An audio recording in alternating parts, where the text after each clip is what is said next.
This series of videos in the countdown to polling day, December 12th, concluding a detailed seats forecast for the Tories, Labour, Lib Dems and SNP.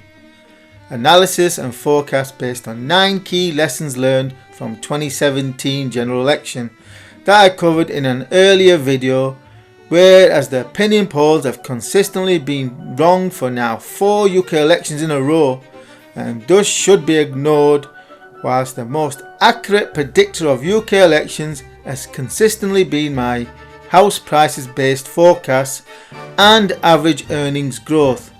For this election, the 9 key lessons learned resolve into 6 pieces of in-depth analysis that aim to accurately forecast the outcome of the December 12th vote, of which 5 pieces of analysis have already been completed, including my UK house prices based core forecast.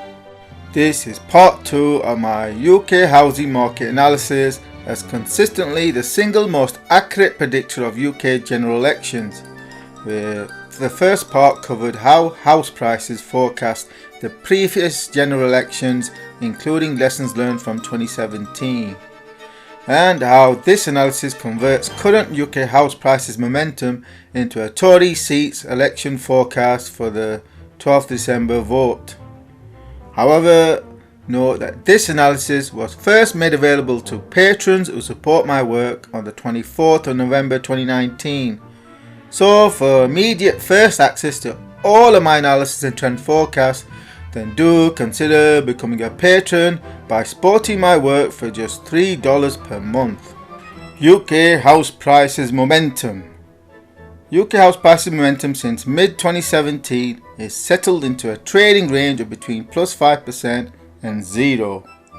This pattern is highly revealing, for it suggests the government and the Bank of England's hidden hand at work towards preventing UK house prices from going negative. That's on an annual basis, as negative house prices, i.e. a bear market, would trigger further loss of confidence in the UK economy, likely to soon be accompanied with an economic recession.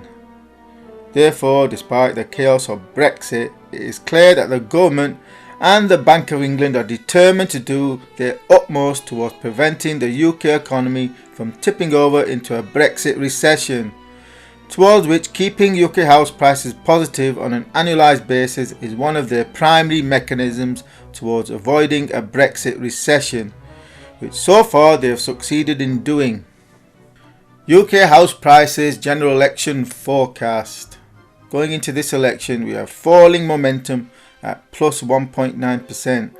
That could further dip on release of November data on the 6th of December to perhaps plus 1.4%, near half that of 2017, with a similar picture for the weighted average of 2.9% against 5.4% for 2017.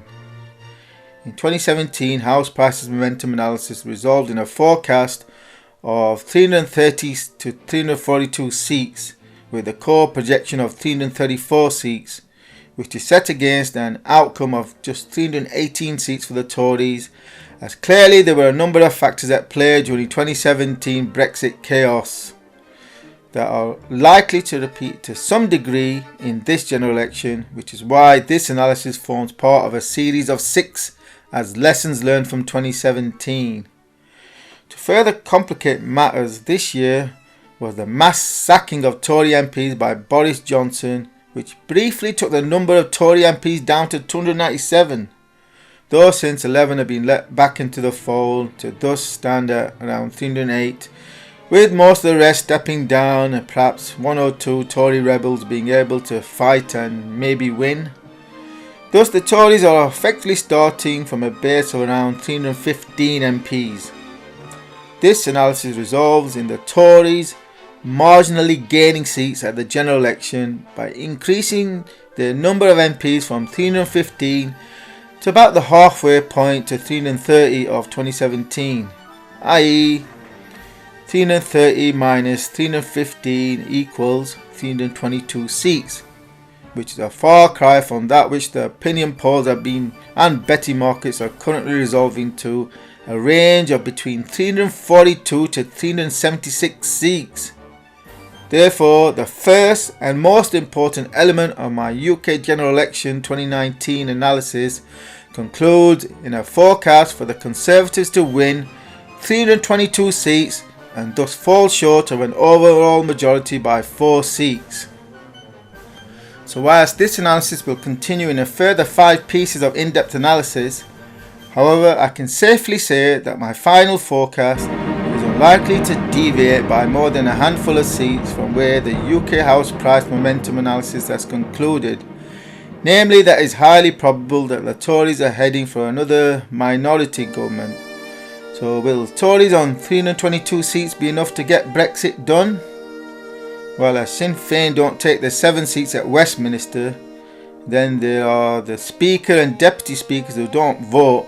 So the Tories could just manage to have a working majority with as few as 321 MPs, which is where they actually would stand if they won 322 seats. So what are the market implications? This is not the outcome the markets are expecting, therefore the British pound could take a hit. Whilst any FTSE reaction will likely prove short-lived once the markets digest the fact that the Tories could just manage to weakly govern without the DUP. Whilst the betting markets are expecting the Tories to get well over 340 seats, as Betfair illustrates, that on 320 to 329 is currently offering a potential £7 profit for every £1 risked, i.e. £8 returned.